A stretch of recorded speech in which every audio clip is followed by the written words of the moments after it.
Hello, technicians, and welcome to the Life Safety Troubleshooter.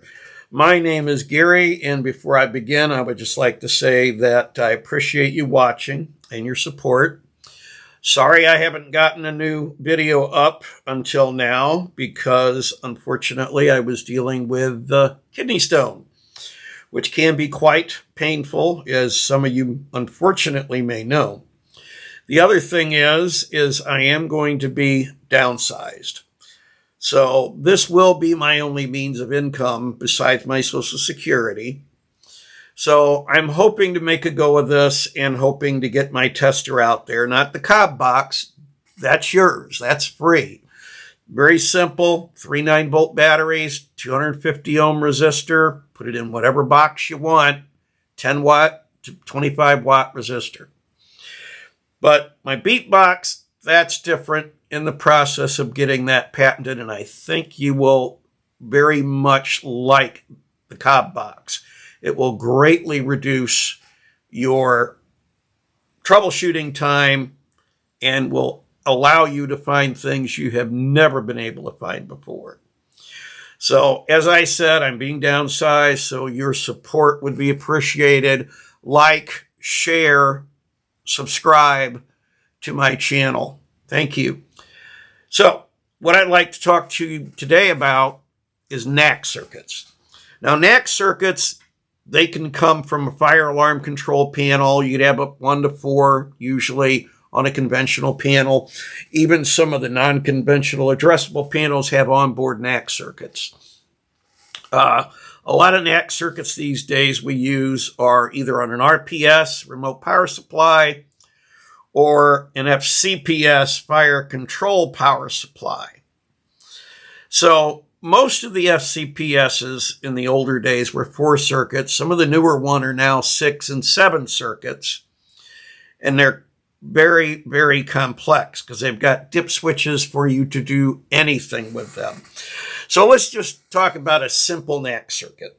Now, what a simple Nac circuit is. And let me just show you this. I'm going to show you the simple Nac circuit I've got drawn up here. Simple Nac circuit is basically this. I've got representation of 4 horn strobes.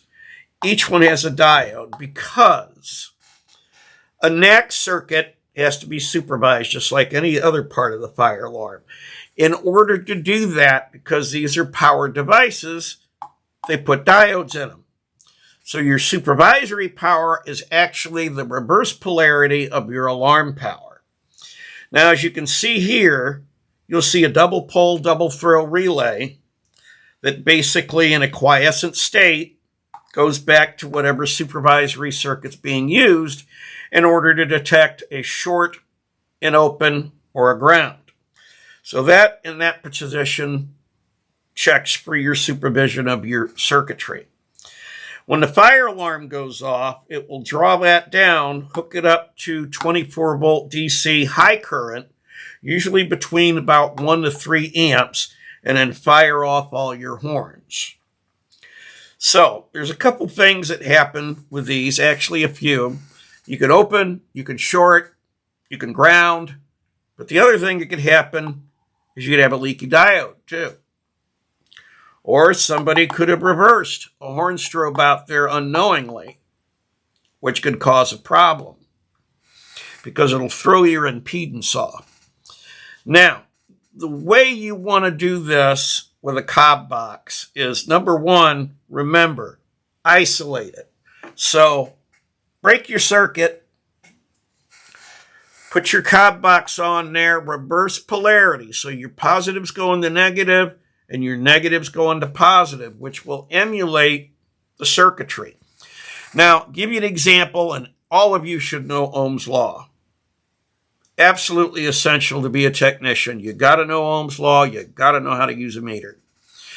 So if you use Ohm's law, and here's my pocket meter. Let me put my pocket meter on here in the corner, so that you can see that. Now, this is how much current a 4.7K resistor will draw. 5.47 approximately current milliamps. Here's a 2.2K resistor. It's going to draw about 11 milliamps. Okay? So the thing is you can immediately see if you have any leaky diodes, reversed horn strobes using this cob box.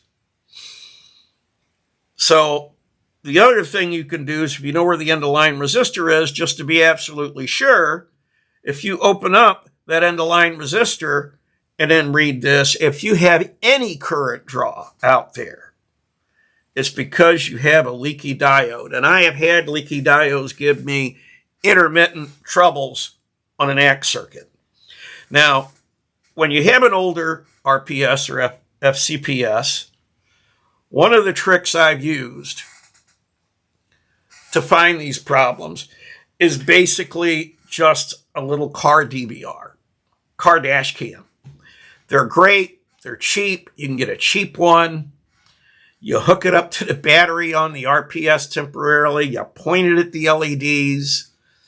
And there you go. You can tell, hopefully, what's going on. Because depending on the flavor of the particular RPS that you have, depends on what lights you have. Whether it's, circuit NAC 1, 2, 3, 4, or if it's a coded flash for the NACs, a ground flash, ground fault light for the NACs. You'll be able to tell using this little dash cam. So that's one way to find out what's going on. Another way to find out what's going on is basically you go ahead and look at that, and you take your voltmeter and you read each individual Nac circuit. So without pulling anything off, what you do is you say, what's this going to read? This, and this. Now, I know for a fact that I've got one particular RPS where it's about 1.6 volts is the voltage drop on each of these NACs on a particular RPS. So if you read higher voltage, that's going toward an open. If you read lower voltage, that's going toward a short. Now, I've been on a job where they've replaced an RPS that used 2.2K resistors with an RPS that used 4.7K resistors. And they just didn't care, or they forgot, or they couldn't find it and got frustrated. And they basically left a 2.2K resistor out there. Well, what happens then is this, instead of being 1.6, was now about 1.0. So this was telling me, by just reading the voltages, that, hey, this one's going toward a short. And the reason it was going toward a short is because they didn't replace it with a 4.7K. They left the 2.2K in the field. So that's how you can real quick check that part of it. The other thing you can do is, if you check that and you don't see any anomalies, and then you check this with the cob box, don't see any anomalies, go ahead and check the cob box, and unfortunately you'll have to do it for each circuit. See if you have any vestiges of a ground. Remember, the cob box is great for this. It will pick up, and I have picked up small 30, 40, 50 microamp grounds and cleared circuits out there. So last thing you want to do, you want to do the simple stuff first, the harder stuff last. Go ahead and check the voltages first. Go ahead and use the cob box. Make sure that you've got, if you got a 4.7K end-of-line resistor, make sure you're reading about 5.5 milliamps. It should, because if these voltages are good, this should be pretty much dead on. And then check for earth grounds. Now, Of course, don't discount batteries. And the way I check batteries is, number one, I basically feel them. Okay? If the batteries are warmer than ambient, they are probably bad because you probably got a bad cells in there and it's trying to charge a dead battery and it's creating heat. The other way you can check batteries is with your voltmeter. Check both of your batteries. If they're reading within about a half a volt to each other, chances are they're probably good. Now, what I used to do for current, and this was before people had battery checkers, is I would literally keep paper clips in my kit. So I would take a paper clip and I'd arc and spark it on the battery real quick. And if it arced and sparked and went to get red hot, when I tapped on it, good battery.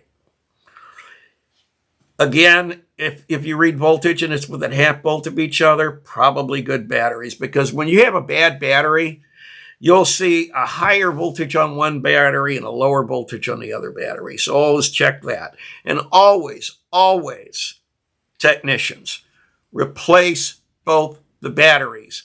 Never replace just one battery. You're just doing yourself and the customer a disservice. Also, don't forget to check the date. We always recommended to our customers to replace after 3 years because it's better than getting up at 3 o'clock in the morning. And that made quite a bit of sense to our customers. But also remember that code requires that it be replaced 5 years from the date of manufacture. So it's important that you check those dates. So now I want to talk to you about the meter. This is a pocket meter. Now, not only does it check what I showed you here, when I put my hand on the lead and I grab the other lead, you can see you're seeing that there. So you're seeing current draw. Now, the great thing is with this meter is you can go into the logger, which will give you this. Then you start the logger, and notice I've got it set for microamps. Notice how when it starts to ground out, we're seeing it on the graph, which is a great thing. Now, if I fit that in there, and there's several settings here, if I fit that in there, you can see how I can use this to actually watch any fluctuations in the circuit, which is great. Plus, it's recording it, because if you then stop, if you have to walk away, do something, you come back, you stop it, you want to look at it, you could go back into the history and you can look at it, and you can see when you were gone, it jumped up a few times, which that's also a great feature for this, that you can look at that. And the pocket meter you can use as an oscilloscope. So now, if I take the pocket meter and I set it to a volt, connect it to, and right now I've got just a transformer here.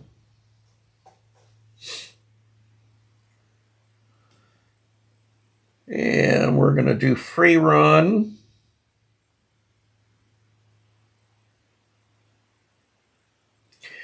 And there's your waveform.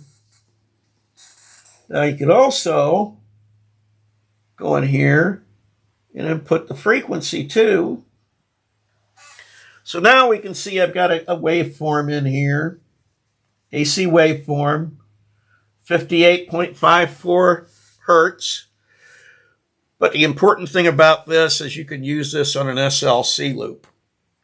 And I don't have an SLC loop I can show you on this particular pocket meter, but many, many years ago, I had a different meter that was a oscilloscope. And I believe I've showed you this before, technicians, where you can actually see the waveform that the SLC loops use. Right here. Now that's an abnormal waveform that you're looking at right now.